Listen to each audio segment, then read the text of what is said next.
but he's not. Know what I'm saying? No. The guy still didn't look up from filling in the butterfly wing with hot pink.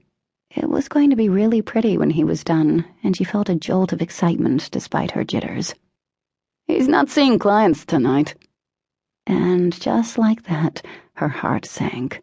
It had taken every ounce of courage she'd mustered to walk in here, and there wouldn't be any left to work with later on. This was a one-shot deal. Oh, well, I know him. I mean, do you think I could talk to him for a second? Mr. Goatee shrugged and turned his head toward the rear of the building. Hey, B, some people here to see you. He went back to coloring without giving Candace or Macy, who had stood frozen during their exchange, her eyes darting around fearfully, any further notice. She could say one thing for Brian's employees. They were intent upon their work. As she took a seat in the waiting area near the door, with Macy following her every move, she was impressed with the neat, shiny appearance of the place. The walls weren't papered with flash like in some of the places she'd seen, but with abstract art and posters of rock bands and Kat Von D. A music video played on a couple of plasma screens, one at each end of the room. Because some of Brian's taste for the darker stuff had rubbed off on her while he was dating Michelle, she recognized it as 9 Inch Nails' Deep. This is different, Macy muttered, her gaze on one of the screens. She was more accustomed to Toby Keith. Yeah, this is a good one. Didn't realize you were into them. I got into a lot of different bands because of Brian. He would let me borrow CDs. Well, learn something new every day. Candace shrugged.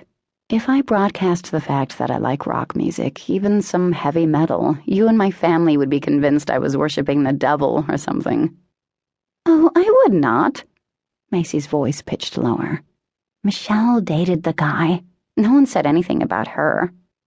Are you kidding? Candace whispered as loud as she dared. She was pretty sure the sultry beat of the music, the buzzing needles and the jokes flying fast and furious drowned out their conversation. It drove her parents insane, and mine even. She liked Brian a lot, but she never really got into his scene. All the parental units would have been ecstatic over Michelle dating someone from Brian's family if she'd only chosen the right brother. Candace had always thought it a cruel trick of fate on all of them that Brian had been stuck in the middle of an affluent family who expected the children to become doctors or lawyers. Among his siblings, his brother Evan, the lawyer, and his sister Gabby, who would soon start med school, he stuck out like a zebra among sheep, and by all accounts, he seemed to like it that way. Somebody better be dead or dying. She'd been so caught up in her thoughts that she missed his emergence from the door behind the counter, but that deep voice slid down her spine like caressing hands. Whether it was gentle or teasing or harsh, it always seemed to flow over her skin, manifesting itself in skitters of gooseflesh. He froze mid-step when he saw her. It might have been wishful thinking, but she could have sworn his face lit up.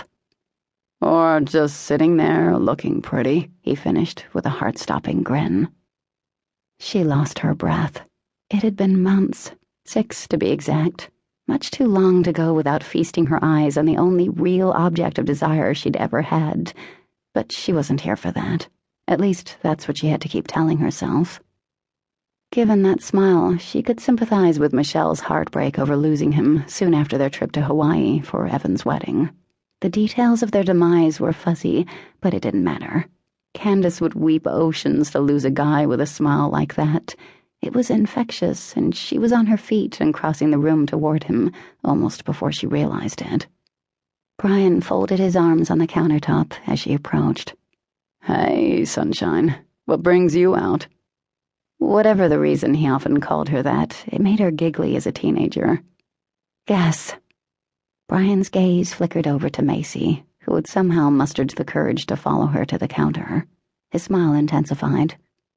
Bringing your friend in for a tongue ring?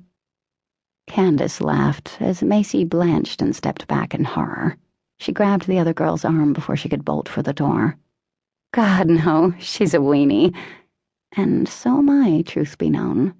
Why in the world was she acting so tough? One touch of the needle might cause her to dissolve in hysterics.